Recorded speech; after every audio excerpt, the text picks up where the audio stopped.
Truco seguríssimo. A veure, una ex em truca i em diu que vol quedar amb mi. Li havia de dir que no? L'Andrés no fa això. Sóc un galant.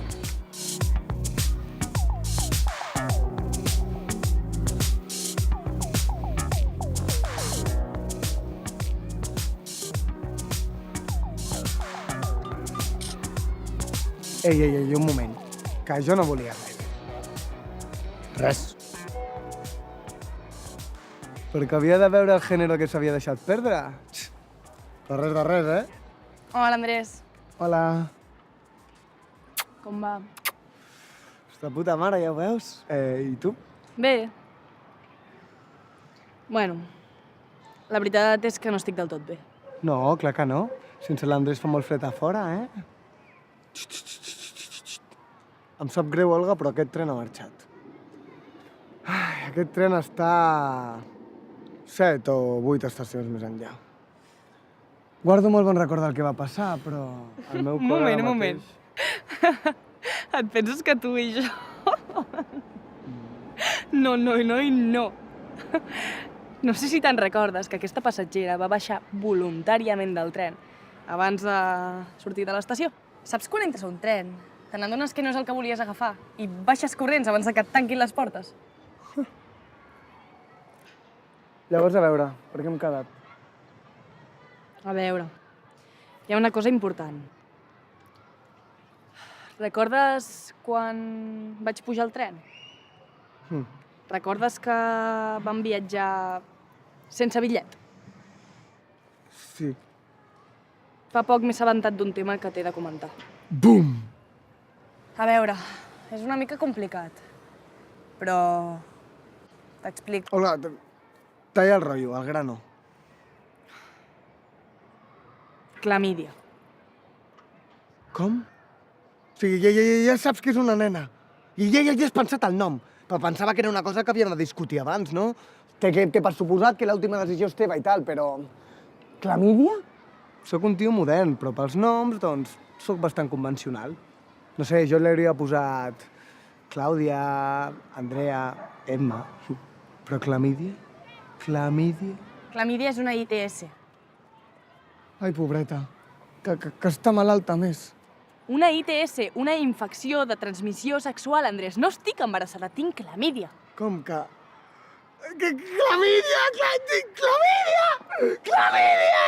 Joder, quina bona notícia! Clamídia! Clamídia! Yes! Clamídia! Clamídia!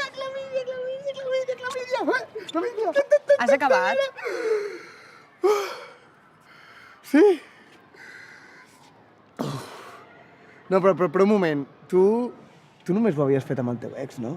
I? Em va dir fa un temps que tenia clamídia. Ja, però tu i jo només ho vam fer una vegada i va ser... Va ser un trajecte molt curt. Mitja distància. Semidirecta.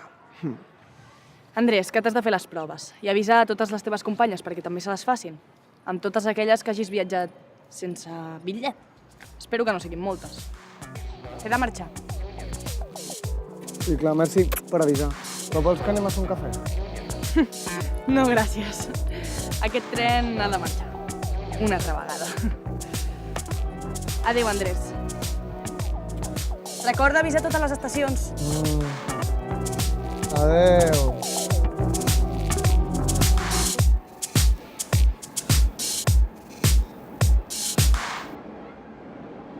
Unes flamenques perquè la notícia passi millor. Difundir a todas. Ale, aparcado. Ay, condón, Andrés, condón. Sex education should be made as simple as A, B, E.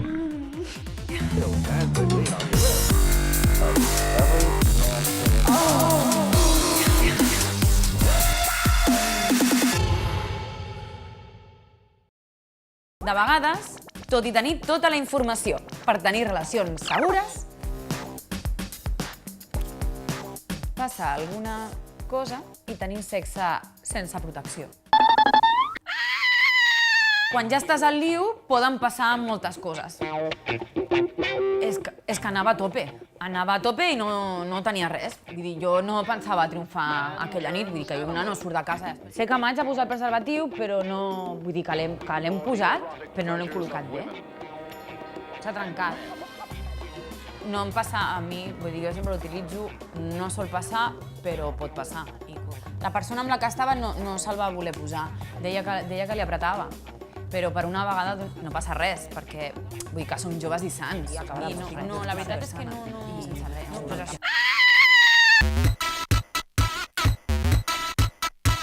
Tot això pot passar, i de fet passa, i no s'acaba el món. Podem fer moltes coses. Quedar-nos instal·lades en el pànic no ajuda. Idealment, hauríem de pensar de cuidar la nostra salut abans de tenir sexe. Però pot passar que no ho fem, pel motiu que sigui. I aleshores ens hem de posar les piles per evitar el que no volem que ens passi, que pot ser un embaràs o una infecció de transmissió sexual. Hem d'anar al CAP o a l'hospital o al CEJAS i explicar les pràctiques que hem tingut. I allà valoraran els riscos i ens aconsellaran si hem de prendre la postcoital o ens hem de fer anàlisis o d'altres proves. No podem negar que en moments així ens pot entrar el pànic. És normal, però és molt millor no muntar-nos històries, ni buscar a Google, ni a Yahoo Respuestes i deixar-nos aconsellar per professionals. Consejero professional.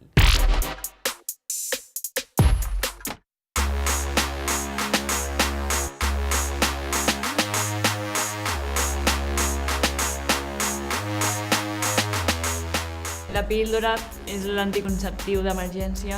El percentatge és 85% de possibilitats de funcionar. Pot fallar, però el més probable és que no falli. Diuen que no és massa bo prendre-se'n més de 3 o 4 al llarg de la teva vida, crec. És un xute d'hormones per la noia molt heavy. Pots sentir vòmits, que et pots trobar malament. Al prendre la píldora l'endemà i tot això jo ho havia vist sempre com evita-ho perquè és molt dolent. Suposo que tot el tema d'hormones, sí, si és necessari s'utilitza, però no és el primer recurs que utilitzaria. Havia sentit que el quart cop et tornes estèril, però no. No, de la pastilla es diuen moltes coses, val? O sigui, és un mètode d'emergència, no és un mètode anticonceptiu. El mètode anticonceptiu és un mètode que utilitzem d'una forma regular, d'acord? Però un mètode d'emergència, com su propio nombre indica, és quan los otros métodos fallan, que necessites l'emergència. L'agafem quan o no hem pres mètodes anticonceptius abans o la mesura que hem pres ha fallat. Sí, clar, perquè al principi és com t'espantes, no? Perquè no saps, et pots quedar embarassada, saps? I és un problema. Llavors, la pastilla del dia després el que fa és com alterar el cicle de la regla, d'acord? El cicle de l'ovulació. Impedir que l'òvul i l'espermatozou es trobin, quan més aviat ens la prenguem, millor. Sempre m'havia... O sigui, però és que noies de la meva edat, també. És dolent, és un xute d'hormones, tal... A la farmàcia també, una amiga li van dir... Us les podeu prendre tantes vegades com necessiteu, sí? Que no és bueno? Bueno, com totes les medicacions, o sigui, prendre regularment una medicació pot ser que no sigui bo, però hem d'acudir amb ella quan la necessitem, val? El que fa és alterar, no és ni una bomba, ni un xut, no? Que moltes vegades ens diuen, és un xut, tal, i dona molta por, això. La noia ens ha tranquil·litzat, en plan, no passa res, noies. Clar, ara veig que no, que realment és una cosa més normal. Però no ha de ser un mètode anticonceptiu, sinó de ser emergència, però tampoc us ho plantegeu com algo tan dolent. El tema és, no podem agafar l'anticoncepció d'emergència com si fos un mètode anticonceptiu. Tipus, jo tinc relacions sexuals amb penetració i amb ejaculació sense preservatiu, sense utilitzar un altre mètode, i el que faig és sistemàticament, cada cop que tinc aquesta relació, vaig i em compro o vaig a demanar la pastilla del dia després. Això sí que no.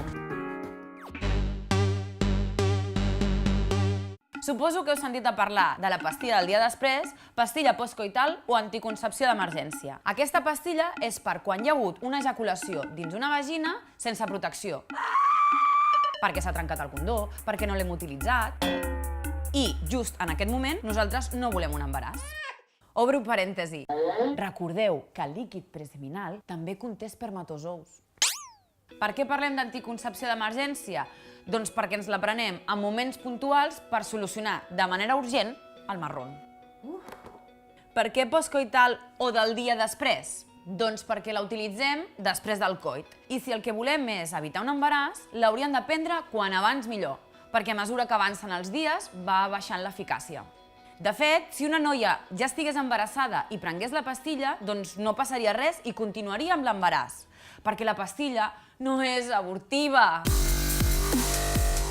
Actualment hi ha 2 tipus de pastilla i les dues funcionen de forma similar, que és endarrerint l'ovulació. Per tant, eviten la trobada de l'espermatozou i l'òvul. És cert que conté hormones i és cert que algunes dones, com amb qualsevol altre medicament, els hi pot produir alguna molèstia, com un lleuger mal de cap, mal de panxa. Però la pastilla del dia després no és cap bomba hormonal que em deixarà feta una merda si me la prenc. Repeteixo, una vegada més. la podem prendre sempre que la necessitem. No hi ha un número màxim de vegades. Ah, i a on la podem trobar? Doncs ens la donaran gratis. Sí! Als centres de salut, al CAP i la Tarda Jove i al CEJAS. I també la podeu comprar a les farmàcies sense recepta.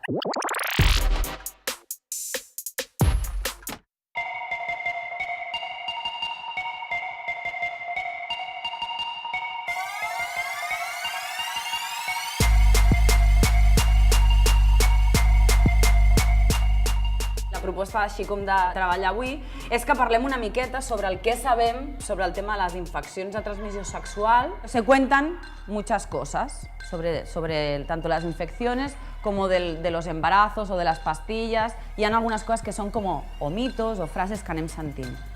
Jo aniré dient unes frases que en algun moment de la vostra vida heu sentit. Per exemple, digueu-me alguna frase que heu sentit respecte a les infeccions de transmissió sexual. Doncs que si tens relacions homosexuals tens més probabilitat de contraure el SIDA que amb les heterosexuals. Molt bé.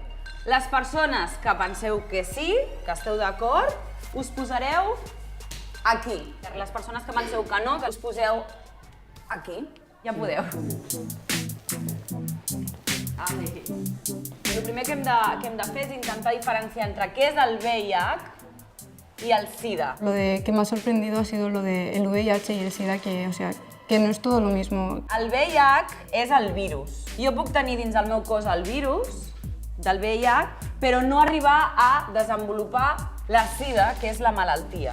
O sigui, que era el mateix, però no el mateix. O sigui, que el SIDA era quan estava desenvolupat i ja les defenses les tenies escasses. Les persones amb SIDA, que és en el moment de la malaltia, implica que com que el virus en el seu cos s'ha menjat moltes defenses, estan malaltes. Una persona amb VIH pot tenir una vida absolutament com la tenim qualsevol de nosaltres els que estem per aquí. Es pot tenir i no saber-ho. I això, pues, espanta una mica. És un aprenentatge. Com ja sabia jo que el VIH, després de desenvolupat el SIDA, una de les coses amb les quals hi havia perill és amb la penetració anal, he relacionat conceptes amb l'homosexualitat per part dels home amb home. El meu sí es basa en dues coses. La primera, tots els exemples que tinc, que només conec a 3 persones que hagin tingut aquesta malaltia, i les 3 eren homosexuals. I després, l'altra, que em baso en que quan em van comentar això, també em van comentar que una de les formes quan agafes la SIDA és amb les penetracions anals. Com ells, quan volen fer l'acte sexual, normalment tiren per aquesta opció, perquè no tenen gaires més, doncs tenien més probabilitats de contraure aquesta malaltia. Intentem argumentar una mica el per què pensem que aquesta frase no es cierta. Porque no tiene nada que ver, o sea, si 2 personas, aunque sean hombre y hombre, o sea, usan protección y se cuidan, pues no tienen por qué tener SIDA. Un hombre y una mujer, si uno de los dos tiene SIDA y no usan protección, pues también se lo van a contagiar. El VIH, en pràctiques sexuals, una de les pràctiques de més risc és la penetració anal, és cert. Què passa? Si ens protegim, no passa res, d'acord? Amb un preservatiu, amb una penetració anal, estem protegits. Però la idea que ens ha de quedar clar és que tothom, siguem homosexuals o no, estem exposats al VIH si no ens protegim. Anem a la següent, sí? El VIH es pot transmetre fent petons. Tot això té a veure per la saliva. No sé què pensar, Si... No t'has mogut per pressió social ni res, no? No, para nada. Que no. ¿Dónde vas? Está toda la clase aquí. No, però és un fluid del cos. Però no sang ni... Per la sang, no? Es transmet per sang i per fluids de... L'orina. No, de... Per l'orina? Com es diu? Sí, el semen. El semen. Llavors, orina tampoc. És un fluid del nostre cos, però l'orina no té la capacitat de transmetre. El que hem de pensar és quins fluids tenen la capacitat de transmetre el virus. La sang, el semen, el flux vaginal... Jo he après que, com amb la saliva no es podia contagiar, que si dones algun petó amb algú, pues no passa res. Si una persona cerca te tose o te escupe o algo, pues te piensas que se te contagia y en verdad es como que más complicado. Ni lágrimas, ni saliva, ni la orina, ni nada. ¿Vale? Les persones que tenen VIH ho han de dir abans de tenir relacions sexuals.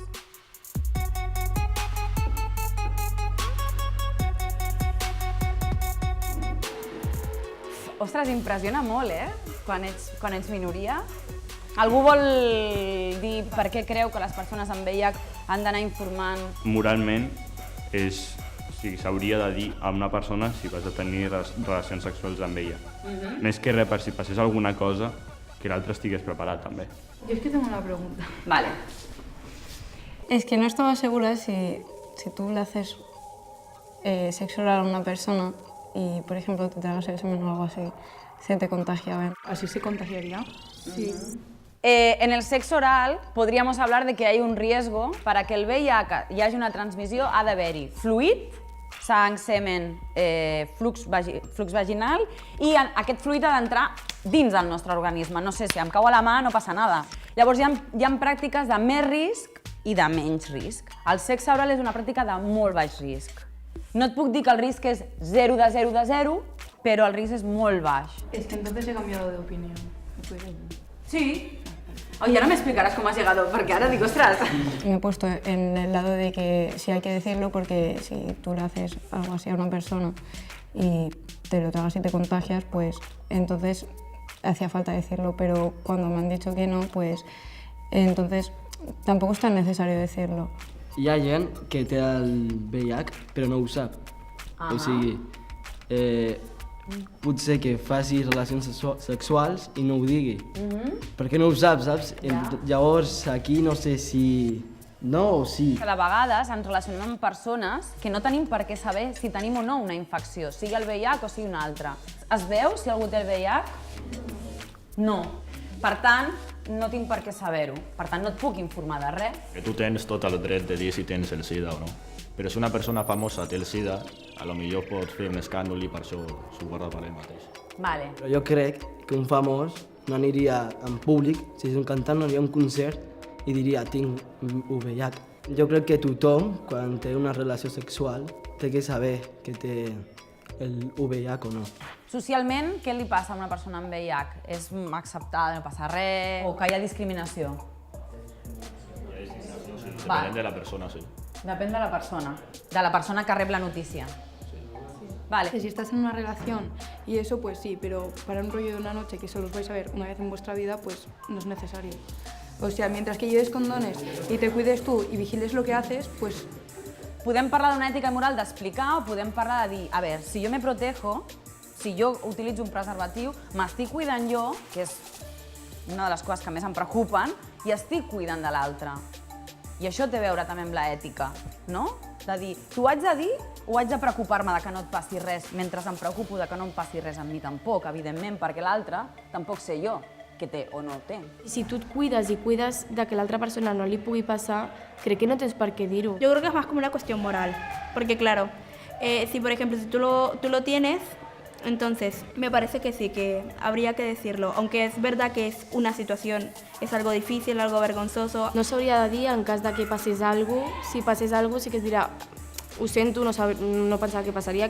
Es que mientras uses precaución, a mí si por ejemplo me enrollo con un pavo, si usa protección, pues a mí como que no me importaría. Per poder tancar una miqueta, la transmissió del VIH amb una persona que el tingui amb un preservatiu és pràcticament nul·la.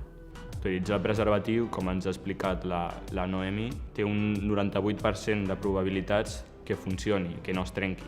Hem de pensar que la responsabilitat de la nostra salut no la podem deixar en mans d'altres persones que nos digan o no nos digan lo que tienen o dejen de tener, sinó que som nosaltres els responsables de jo vull fer una penetració vaginal, jo vull fer una penetració anal, condón. S'acabó. podem saber que una persona té una infecció de transmissió sexual pel seu aspecte físic? Per què ens ve al cap que sí, que podríem saber? Home, una persona amb sida es veu a la cara. Jo perquè conec una amb sida i se li nota que no està molt bé, saps? Però com sabeu que és per sida? Perquè m'agrada. Perquè coneix. Perquè conec. Potser tindria una altra malaltia. O sea, independientemente de cómo luzca o si se ve como demacrado o mal, pues tú no puedes decir que tiene SIDA, puede tener alguna otra cosa. ¿Tenen razón? ¡Ah! Mírala. Tú puedes decir, esa chavala está incubando una gripe fijo. ¿Sabes? O sea, porque tiene un careto, o no ha dormit tant tota la nit, o està passant una mala època, però dir, té una ITS, per com et veig, no hi ha senyals. Si us pregunto quines infeccions de transmissió sexual coneixeu, la primera que segurament ve al cap és VIH-Sida. Però n'hi ha d'altres que estan ben presents, com són la sífilis, la clamídia, la gonorrea. Hi ha infeccions de transmissió sexual que hi ha senyals en els genitals, que hi ha una berrugueta, però això no és algú que tu veus així, quan veus amb algú. I que moltes vegades l'argument de dir no hemos utilizado preservativo, però és que clar, estem sans, no? Bueno, és que no ho sabem. Vull dir que hi ha infeccions que estan en el cos i no donen símptomes, val? Siguis especialista o no.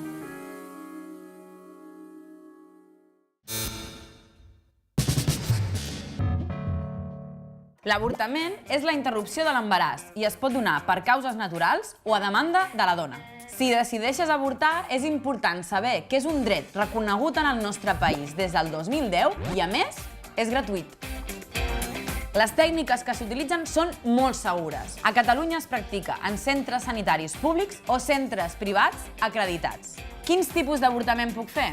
Actualment hi ha dos mètodes, l'instrumental i el farmacològic. L'avortament instrumental consisteix en l'aspiració del contingut de l'úter via vaginal. Les tècniques seran diferents en funció de les setmanes de gestació i les característiques de cada dona. L'avortament farmacològic implica prendre's fàrmacs que interrompen l'embaràs i es poden prendre com a màxim fins la setmana 9 de gestació. És molt important tenir assessorament sanitari personalitzat en la presa de decisions durant el procés i un cop haguem avortat. L'acompanyament professional és clau, perquè són moltes les emocions que poden sorgir. Com deia abans, tenim una nova llei de l'avortament des del 2010. És la llei més progressista que s'ha fet a l'estat espanyol, perquè parla també del dret a l'anticoncepció i l'educació sexual. Aquesta llei suposa un gran avenç i un reconeixement a la lluita del moviment feminista. Per primera vegada, les dones podem decidir avortar sense el consentiment ni tutela de ningú, per flipar.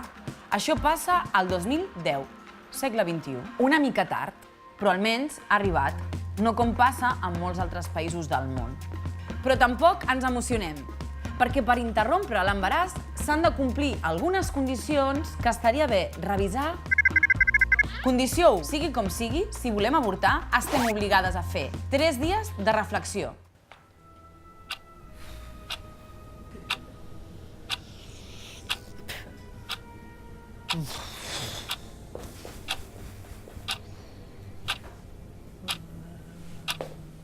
I si ja ho tinc clar, he dit obligades a pensar 3 dies. Condició 2. Podem decidir nosaltres, sense interferència de ningú més, fins a la setmana 14 de gestació. Més endavant, necessitem tutela professional que ens hi autoritzi.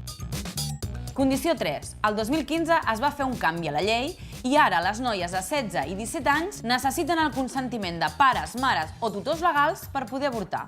Puc tenir relacions sexuals als 16 anys. Puc fer-me una operació de cirurgia estètica. Puc casar-me, però no puc avortar, no? Se'm considera madura per ser mare, però no per decidir no ser-ho. Per exercir els nostres drets sexuals i reproductius, cal abolir el patriarcat!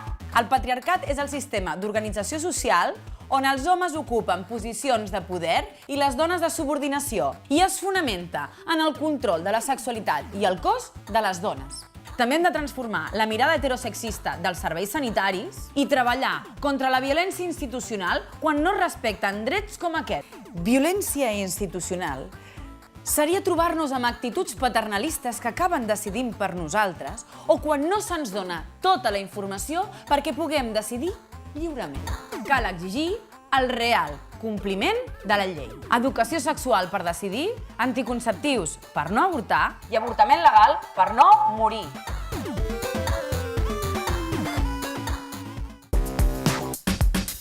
Comencem el consultori d'avui. Primera pregunta. Soc noia trans, tinc 16 anys. Puc començar a hormonar-me ja o m'he d'esperar? Tinc ganes de fer el canvi. En principi pots començar-te a hormonar ja, però és molt important que facis aquest procés amb l'acompanyament de professionals, que el procés de l'hormonació sigui de forma segura, d'acord? Pots anar al Servei de Promoció de la Salut per a les Persones Trans, que es diu Trànsit, i allà t'acompanyaran tant a nivell físic com a nivell emocional, ja que probablement no només viuràs canvis a nivell corporal, sinó també a nivell emocional i en l'estat d'ànim. També voldria dir-te que les hormones canvien l'aparença de formes diferents i a ritmes diferents. Segur que tens moltes ganes de que el teu cos canviï perquè és molt emocional i és normal, però el cos s'ha d'anar adaptant. Gaudeix el procés perquè és un moment molt bonic i únic. El que pots fer és apuntar els canvis en una llibreta i així quan sentis que no estàs avançant, tu tornes allà, tu llegeixes i veuràs que sí. I recorda, no deixes de ser tu en cap moment, independentment del ritme en què canvia el teu cos. Una col·lega s'ha posat un mètode anticonceptiu que va al braç i diu que dura anys. Com funciona? La teva amiga el que porta és l'implant, un mètode hormonal que dura entre 3 i 5 anys. Mira, és aquest. Jo t'ho ensenyo. Aquí, a veuràs. Aquí. Es posa sota la pell del braç, amb anestèsia local. I és molt efectiu perquè queda fixa, no es pot manipular i a més no fa interferències amb altres medicaments. L'implant es pot palpar però no es nota i l'efecte és evitar l'ovulació. Amb l'implant els cicles poden ser irregulars, al principi molt abundants i després la regla pot desaparèixer. Mira, hi ha noies que estan encantades i d'altres que no els hi agrada gens. Si ho proves i no t'agrada, sempre te'l poden treure. I en recepta mèdica costa uns 60 euros. Diu, et pots quedar estèril després d'un avortament? L'avortament no hauria d'afectar a la fertilitat, perquè si optes per l'avortament instrumental, aquest es fa en clíniques que utilitzen tècniques molt segures i si optes pel farmacològic, en aquest s'utilitzen només les dosis exactes per la interrupció, sense provocar cap conseqüència posterior. I ja per avui us haig de deixar perquè he quedat per anar al rocòdrom. Tens alguna pregunta sobre sexualitat per fer-nos? Contacta amb nosaltres a través de les xarxes socials d'Home i Goig o del telèfon, mail o WhatsApp del Centre Jove d'Anticoncepció i Sexualitat.